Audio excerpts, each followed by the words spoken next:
Buenos días desde la casa de Mane Noviscum en La Cuesta, en el tercer domingo de Pascua.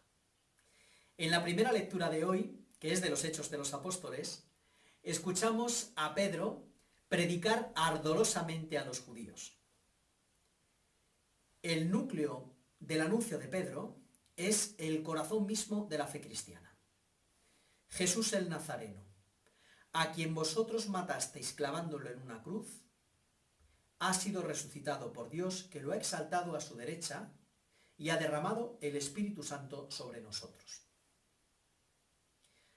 La fe que está anunciando Pedro no es su opinión personal, sino la fe del pueblo de Dios, la fe de Israel, a quien el Señor había anunciado desde antiguo las promesas que ahora se han cumplido en Jesús.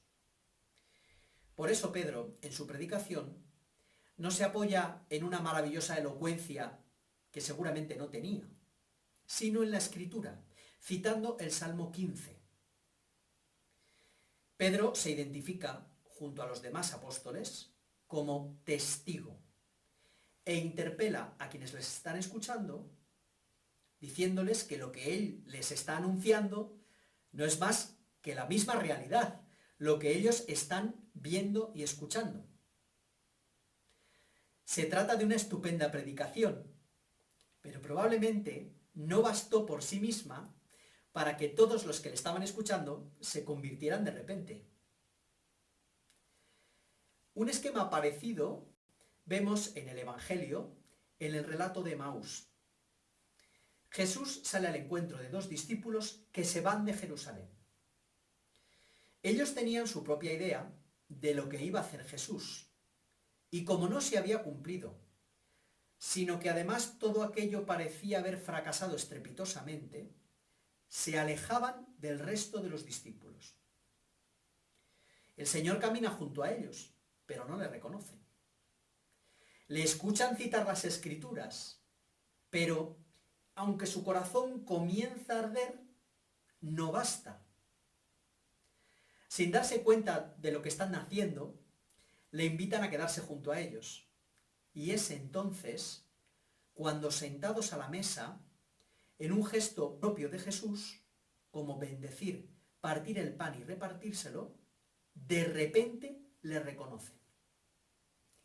Y entonces ya no pueden verle como ellos querrían, pero saben que está vivo y regresan junto al resto de la iglesia dando testimonio de su encuentro.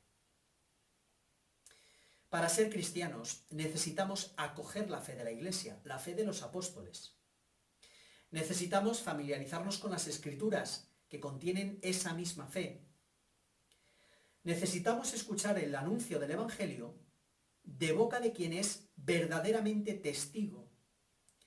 Pero nada de esto serviría si no nos dejáramos encontrar por el Señor, si no permitimos que camine junto a nosotros, si no escuchamos su palabra, si no le invitamos a entrar en casa, si no nos sentamos con él a la mesa en la que él mismo se nos quiere dar como alimento.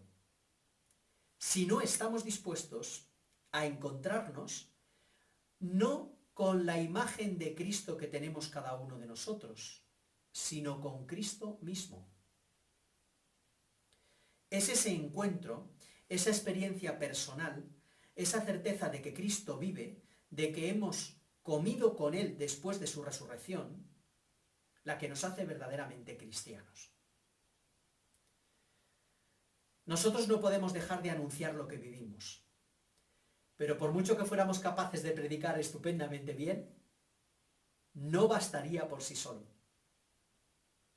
Cristo es siempre el que tiene la iniciativa, el que se hace el encontradizo con el hombre, el que le pide permiso para entrar en su casa y sentarse a la mesa.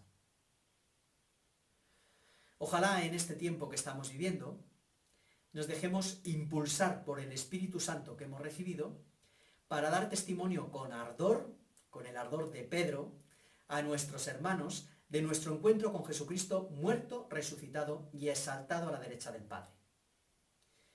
Y ojalá este tiempo ayude a tantos hombres tristes, abatidos y desesperanzados como los discípulos de Emaús, a reconocer al Señor caminando junto a ellos y a regresar a casa, a la Iglesia junto con sus hermanos.